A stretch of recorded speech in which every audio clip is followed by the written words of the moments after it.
KCRW sponsors include A24, presenting Moonlight, a film chronicling 3 chapters in the life of a young black man discovering his identity and experiencing first love as he moves from childhood into manhood. In theaters now. Hey, I'm Josh Barrow, your new host of Left, Right, and Center. Every week, join Rich Lowry, Bob Scheer, and me for a contentious yet civilized debate of the week's big political stories, from ISIS to the U.S. economy to this 47-candidate presidential election we're having. You can find Left, Right, and Center on KCRW's iTunes page. From KCRW Santa Monica and KCRW.com, it's The Treatment.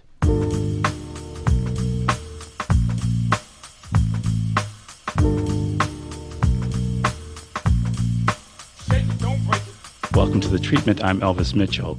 A film I like to think of as being a combination of Design for Living and American Graffiti finally is available in the intended version by its director, Mark Christopher. That film was 54, which was released initially in 1998 and had hints of a much more interesting and denser narrative. It's set in Studio 54 during its peak era, just as it was on its decline. The film stars Ryan Phillippe, Breckin Meyer, Selma Hayek, and in a really interesting performance, Mike Myers as Steve Rubell. Its writer-director is sitting across from me. First of all, Mark, thanks so much for being here. Thank you for having me. And the film really did, especially in this version, feel kind of like Design for Living and American Graffiti. Talk about the intent of the film a little. Well, actually, and with a bit of cabaret thrown in. Yeah, well, cabaret was really one of the inspirations, and we actually pay homage to it. In a few scenes, we kind of do a shot-for-shot homage in a couple of places. But very much cabaret because it is about this world on the, edge of falling apart. It's a world on edge. An exciting, fun world, right? The Weimar Republic or the end of the 70s. And at the heart of it is a love triangle between 2 men and a woman. Which is why I said Design for Living. Yeah. So very much cabaret really influenced it. And it was, Bob Fosse is one of my favorite filmmakers. And that film was a film that I made my crew watch endlessly. And so that we could knock off a couple of scenes. Well, you at one point have someone high scale wearing that wig. Does she wear she wears a wig like Sally Bowles? Yes. Selma and her wigs were very important. The wigs were, and may I say that the wigs were Salma's addition. We had a meeting early on, and she wanted to talk about the character, and I was thinking, now I've got to come up with all these likability factors, which is what we used to have to do in the 90s. Now it's the opposite. Now it's like, what's wrong with them? Like, what's the complexities and flaws in my character? But no, she wanted to talk about wigs. She said, I think that Anita should be frizzy. So she wanted to change her hairstyle for every night at the club, which I thought was a terrific idea. Well, talk a little bit about the creation of the story and how this all happened. Well, that's where the American Graffiti comes in. Was that a touchstone for you as well? Very much so. I was in graduate school at Columbia, and I wanted to write, for my feature screenplay, a disco American Graffiti. So Paul Schrader was one of my teachers and mentors there. And Mary Beth Hurt is in your short. She's in my short, yeah. So I'd done an earlier short called The Dead Boys Club that had disco in it when disco wasn't cool, but it sort of helped change people's attitudes about disco because then it started showing up in the gay nightclubs and whatnot as the film kind of got out there, and vice versa. So I feel like I had a tiny bit of influence in this disco revival, which has now gone on for 30 years, longer than disco itself.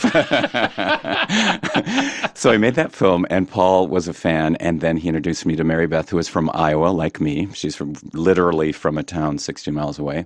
So she was in my second short at Columbia, and that was called Alkali, Iowa. Which is also a film kind of about the end of an era and about a boys growing up.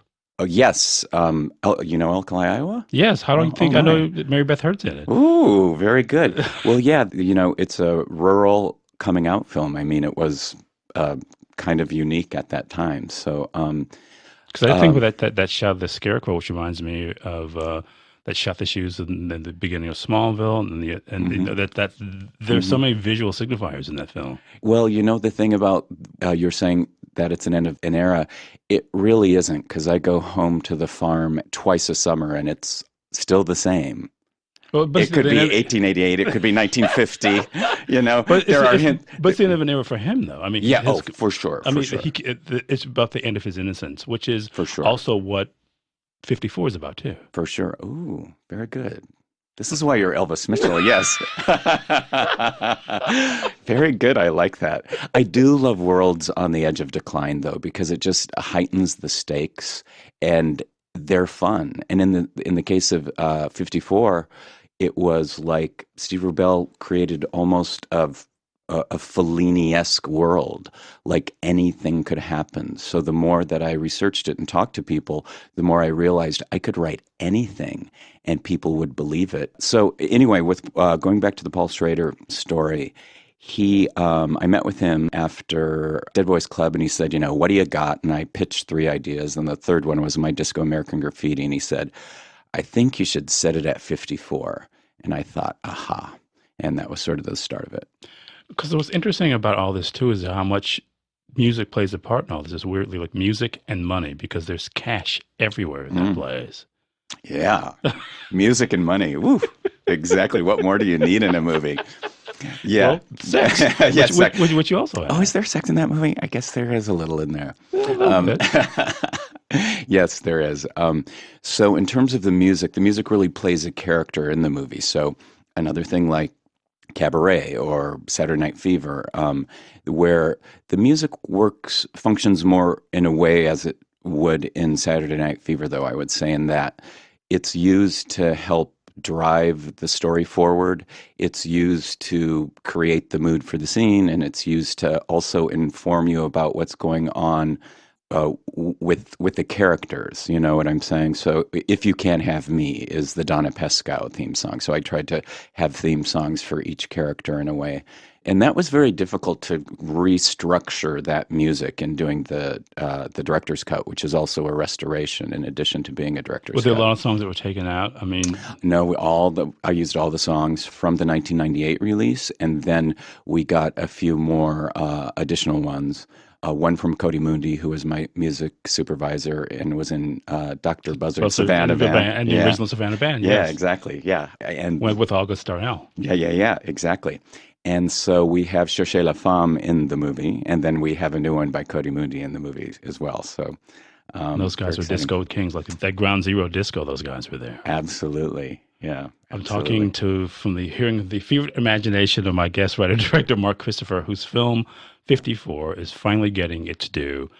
I guess part of this you must have thought, though, when you were making it, is that the movie, in its way, felt right for the time, and that there was resistance to it must have felt a little odd to you. Well, it felt right at the time, I guess because it seems that often 15 years after the fact, movies, this nostalgia thing kicks in. So in other words, I think American Graffiti came out about 15 years after that fact, and it felt right. And also because I'd made that film Dead Boys Club and the gay club started playing all that disco, it felt right for this movie about the center of the disco universe. So that felt really right. And I think the film started out as a smaller film, but as we cast it, Miramax and I went back and forth a lot. It took a year to get that cast, and we were both very happy with them at the end. And then while we were shooting, the cast started to get very famous. And so it took maybe a smaller or medium-sized movie, and it started to look like a much bigger movie, I think, to the studio. And that's changed things. And it made them a little more risk-averse about it, didn't it? I did not make the decision. You would have to speak to the people who did that. My guest, who seems to be running for office now all of a sudden, is Mark Christopher. We're talking about his terrific film, 54. Tell the audience a little bit what 54 is about. Well, it's, first of all, there's so many stories to tell about Studio 54, and I've heard millions of them, and I'm never tired of them. But in this case, it's a very simple one. It's a story of a bartender, a busboy, and a coat check girl, and their love triangle. And thematically, I guess what it's about is now a bit of a cliche, but at the time I don't feel it was. The idea is that you can find friends in the most unlikely of places. Because interestingly, too, it reminds me of Saturday Night Fever, and that Manhattan is a place that everybody aspires to get to. That idea that it's this ideal and also becomes this idol where this place is both exclusive and inclusive. That Right. anything can happen there once you get inside. Exactly. It's the least and the most democratic of places. I mean, that feels like it because they want to get in, and New York feels like this place that any place can happen, but there are still barriers you have to get through. Exactly. If you were beautiful enough or tall enough or, happen to be wearing the right thing, or if Or not wearing the right thing. not wearing the right thing. If Steve Rubell felt like letting in 3 businessmen one night just because, as he would say, he would toss the salad. So he always wanted a variety of people there. So he would want the garbage collector and the old lady and the beautiful boy and the gold-painted person and the princess from, Princess Grace. He always wanted a mix of people. So, you never knew. But what I found interesting about the movie, too, and if you can talk about this a little bit, is that the ambition of the actors seems to match the ambition of the characters. Meaning the ambition of my cast? Yeah. I mean, you can sort of see this need to break through from Ryan and from Selma and from Breck and Maya. You can feel that in the performances a little bit. And I just wondered if that was something you saw in them as you were casting. I love that. What I saw was just the potential for, you make a film several times. After you write it, you then have to cast it, and you make concessions and you kind of write around them. So you could be getting at something that I intuited, but that I didn't actually know at the time. But the interesting thing about Salma was really fighting very hard to cast a Latina. She had to be Latina, from my point of view, and it had to be no big thing that she was Latina. She just was. And, it was hard getting this person. And in the end, the studio helped me get her because, of course, they wanted a name and I had 2 choices and Salma was the one. So I was thrilled to get her. In terms of Ryan, I first saw him. I mentioned that it took a year for casting. When I first saw him, he'd been in White Squall, so he was very much like a 16-year-old boy. He walked in, great actor, loved him, but I'm like, ooh, way too young. This would be like kiddie porn. Can't do that. So then he went away and he made I Know What You Did Last Summer, and he came back about a year later or so and walked in the room, and I'm like, that's it. And we cast him immediately. The interesting thing, too, is that he is Breckin Meyer's best friend in real life. Breckin is the person I cast first because he was sort of the heart of the movie in a way. Shane is the soul and the viscera of the movie. And he's the most decent person. He's the person who has judgments about ambition. He's not against people who are ambitious, but he knows who he is in the way the others do not. Yeah. He's the core of the family. He's sort of the heart of the show in a way. I guess the thing about Breckin's character is that feels to me the hardest to write because he is the most morally aware in this place that's kind of amoral. For me, it's the lead character always comes last. It's very difficult. Yeah. So it's writing. Anita practically wrote herself, the Salma Hayek character. In a way, Breckin's character did as well. But finding that lead character in all his complexities is always difficult because that person has to be interesting enough to carry a film, and then they have to have enough layers. And in this case, he was a complex, flawed, layered character. He's an opportunistic bisexual, which is perfect for television right now, right? You would expect that. At the time, I think it was a little bit different. I guess I just was saying that too because, again, the idea of writing that character and not making him bland, without making him seem like he's being judgmental about everybody. I mean, you have between Ryan's character and Selma's character, these characters who are hungry for experience. Right. And in the case of Selma's character, it's a person who reinvents herself every time we see her. Yeah. Whereas and to some extent with Ryan's characters too. I mean, he's also a different person with different people. Right. But that character, Breckin's character, is the guy who we know who he is all the time. He's like a knife slicing through the narrative. Right, exactly. Yep. And I love what you said about the actors actually having that sort of hunger in their belly that works for the characters as well. Good point. I like that.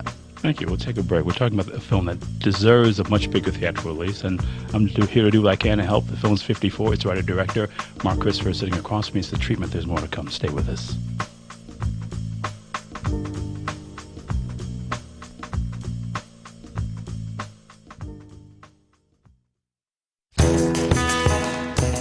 Do you like KCRW on Facebook? If not, you're missing out on the latest music updates, program exclusives, and in-studio video clips. Join the conversation at facebook.com/KCRW Radio. Welcome back. We're talking about a film that I'm hoping will be playing at a theater near you very soon. The film is 54. Its writer-director Mark Christopher is here with me. During the break, we were talking a little bit. This thing I saw, this hunger that sometimes you see in actors, and it's part of them recognizing a great piece of material. And you were saying, just before we started again, that the camera sees what it sees. Mm-hmm. Yeah. Yeah. You can, so I rehearsed with the actors for 3 weeks, which was tremendous because we didn't have a big budget. And so That's really unusual. Yeah. Well, it's sort of, I haven't made a lot of films, but I always insist on at least one day of rehearsal, but 3 weeks is preferable. And so I had all the leads for 3 weeks, which was terrific. But yeah, the camera sees what it sees. You really can't, rehearse that hunger into someone that you're talking about. It's in the eyes, it's in their way. There's a scene where Mike Myers, the Steve Rubell character, is rolling around in money that the Breckin Meyer character has just dumped all over the bed. And Steve has had a few too many Quaaludes and bottles of champagne. And so it's sort of a scene of seduction. And, Breckin always nailed that scene. He's a very strong, reliable actor. But he had a really bad cold that day. And I knew from one of my heroes, Sidney Lumet, that when an actor is sick, it sometimes helps because it makes them more vulnerable. So Breckin had never been better in that scene than when he was that day. And Mike, in that instance, was in character the whole day. So I think it was probably a 12-hour day that it took to shoot that scene. So I had Mike as if he were on Quaaludes, which was adorable, I must say. And that was a wonderful experience shooting that. I gotta guess one of the reasons you wanted to cast him in it is there's a kind of an impish delight that Mike Myers is capable of, and having that kind of childlike glee in a place that where anything can happen and things that might be proscribed in other places are happening there, and his pleasure in that scene that you're talking about. You can see the light in his eyes when he's counting his money and he's about to get something else that he really wants. So just that sheer delight he gets when he's casting Studio 54 when we first meet him. I mean, there's an appetite for pleasure that character has. Is that what you saw in him that you wanted to use? Well, what was funny? That was the role that took a year to cast, where we kept going back and forth, because it was the plum role, even in the script. It was very clear. And I think we all felt we could get a star, but for whatever reason, nobody was working out. And then finally, it was Mike's people who came to us. And I think Miramax was a little worried what I was going to say. And before they even finished the sentence, I said, yes, I want to meet him. Because I think often, good comedians or good comic actors can play the best tragedy. And he is a, comic, tragic figure in this movie. And so I felt like I could definitely get the tragedy out of him because he's a good actor. But that ability to sort of play just somebody who's completely lost in pleasure, because you need that in this place. He's kind of the barometer for the audience. If he can luxuriate in all this kind of stuff, then it does a lot of the work for you, doesn't it? Yeah, very much so. And that, again, then we go back to rehearsal, to really finding that core. He thought of himself as sort of is it P.T. Barnum? So Mike often thought of himself as that, as he was, the center of the center of the center of the universe. And he was P.T. Barnum throwing a party, and it was his party. And he really embraced that and embodied that, and I thought did a terrific job with it. That's also an interesting comment, too, on that place. Again, once you got inside that place, it was a place where the world was open to you. The Garden of Earthly Delights, as it's been called.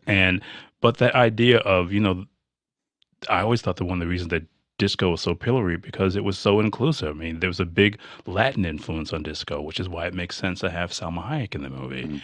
And there's a big black influence on disco, and it was very gay, and all these things that an intolerant world basically sort of looked down on. Yeah, before disco was this giant thing of Kiana shirts and game boards and whatnot, right before it became Disco Sucks.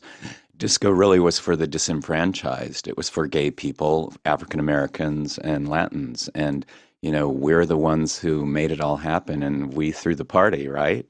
And then it became, I think it was after Saturday Night Fever, it just exploded and became this mainstream thing.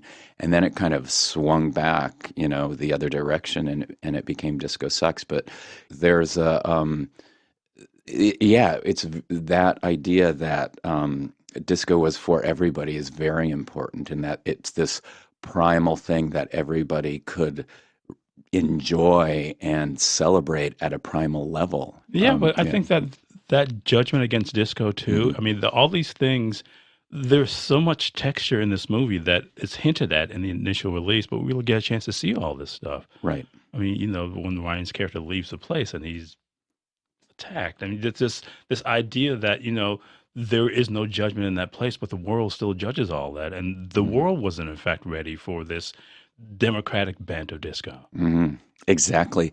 And it was, on the corner of 54th Street and 8th Avenue, if you could get past that velvet rope, you got to leave this dirty, horrible, crime-ridden city that, by the way, was bankrupt. You got, past the velvet rope, you got to walk down that beautiful, sparkling lobby and then into the Garden of Earthly Delights where, princes danced with coat check girls. And horses. Talk about the horse. There are lots of animals. Yes, there are. Yes, there's a goat. There's a horse. There's a what is it? An albino anaconda. How many animals did we have? One animal that I was kind of desperate to have that was in the screenplay was a crane, this exotic sort of African crane. And they were actually wrangling me one because it just felt to me like Studio 54. It's just this exotic thing that sparkled in a way. Sure. And but they're very flighty, as it were, and hard to wrangle. And so it became a budget question, and I could either have that very expensive crane, or I could have a very expensive crane shot. So it came down to the crane and the crane. My producer put it to me that way. So I picked the crane shot, since I probably would have given the bird a heart attack. Well, my guest who's offering both puns and syllogisms is Mark Christopher. His movie is 54. It's The Treatment. So what was it like playing the film for the first time? I guess when you played the Berlinale. Talk about that. Wow. That was, I hate to use this cliche, but cliches are there for a reason. And it was like a dream come true. It really was, because who could have even dreamt that this would happen? This movie was not well reviewed by any means. It did not do well at the box office. But 17 years later, I got to remake it. Even with all that, all those conditions you're talking about, there's enough in the movie that was a movie that people never really stopped talking about. Exactly. Yep. So part of you must have known, well, there's something here. Mm-hmm. And your intentions, as sort of circumscribed as they were by people just not getting the movie, enough of them were there that people kept talking about it. Right. It's a movie when you see, you kind of go, what's not here? Because there are enough hints of that in the version that was released. Well, thank you. And it's people like you and other fans that knew that and could see that and would email me out of the blue and had either seen the bootleg version or had just heard about it or could tell that there was a better movie in there. And look, I'm as insecure as any artist, but I could tell that I had made a good movie. And there, originally. And then when it was recut, that was not the story that, the actors and I wanted to tell. So it's something I didn't recognize. And I just really wanted to make a film. I think I cobbled it together on VHS for the actors and me and sent it to them. And then that became the bootleg that, snuck out and found its way out around the world. And a big point was the Outfest screening in 2008. There's also a screening in Italy, in Torino, where they oversold the venue. And the Italians, they literally had a riot. The cops came, they locked the doors, and then they played the movie on a loop all night long. So these sorts of stories are what we could go to Miramax with. And my wonderful producer, Jonathan King, the most loyal man in Hollywood, he would just keep going back to Miramax every year and asking, this year? And finally, Zan Devine at Miramax said, yes, let's do it. How long did it take you to assemble all the elements and finally make a print? That was very, very complicated, actually. So I think we got the green light June 1st, and July 1st we started working. And Nancy Valley, my music supervisor, had to gather these elements from around the country and even around the world, I think, the negative, the sound, et cetera, et cetera. And we didn't have something that's called an EDL, an edit decision list, which would make any other director's cut very easy. You would just, put it in the Avid and it would spit out your movie. But we didn't have that because, remember, I cobbled it together from all these video sources. So the only way we could actually restore this movie or figure out how to make it is if we could find the VHS dailies. Now, this is a 17-year-old movie. Who on earth would keep their VHS dailies? So Nancy Valley is climbing around on her hands and knees up in the grapevine, 90 degrees in a warehouse, and she finds a pallet that's shrink-wrapped with signs all over that says marked to be destroyed, and it was our VHS dailies. So if she had not found them that day, there would be no movie. So my editor David Kittredge then took those dailies and he had to eye match them into it was 44 minutes and a lot of shots. And some shots were trims of like a foot long, 24 frames of Ryan. But it's a reaction of Ryan, rebuilding Ryan's performance was a lot of work technically because it'd been so cut that it would be cut on the beginning and the end of a shot. But in order for him to have a full emotion, you needed the whole shot.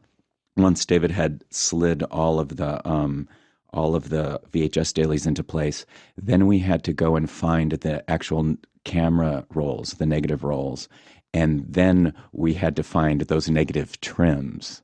Then we had to, for lack of a better word, splice them back together, and then they had to be worked with that photochem to create something that worked, because you lose a frame when you cut the negative.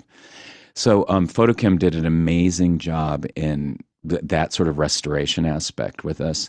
It was, it was a little, and this is getting it back to Berlin, who we worked on it until the last second. I mean, we were done, and basically it was one of those things. It's the modern version of the producer having it under her arm and saying, here. Of course, now it's a DCP, but I hadn't, seen the movie finished until just before Berlin. And then the reaction was tremendous, and we had just a fabulous, fabulous time there. And it really was a magical 5 days. I understand the film's going to be playing in Los Angeles on July 16th. It is indeed. It's going to be at the Hollywood Forever Cemetery, so I'm very excited. 8:30, July 16th. I'm so happy for you, Mark, and thanks so much for doing the show. Thank you, really. It's a success story that deserves to be told. Thank you. I really love your show. Thank you for having me on. It's my pleasure. Really my pleasure. My guest is Mark Christopher. His film, 54, a scant 18 years after it was made, it's finally being seen the way it needs to be seen. The show is recorded at the Argo Studios in New York by our friend Paul Ruest, mixed by Melissa Morton, edited by our associate producer, Blake Veit. I'm Mighty Real. It's The Treatment.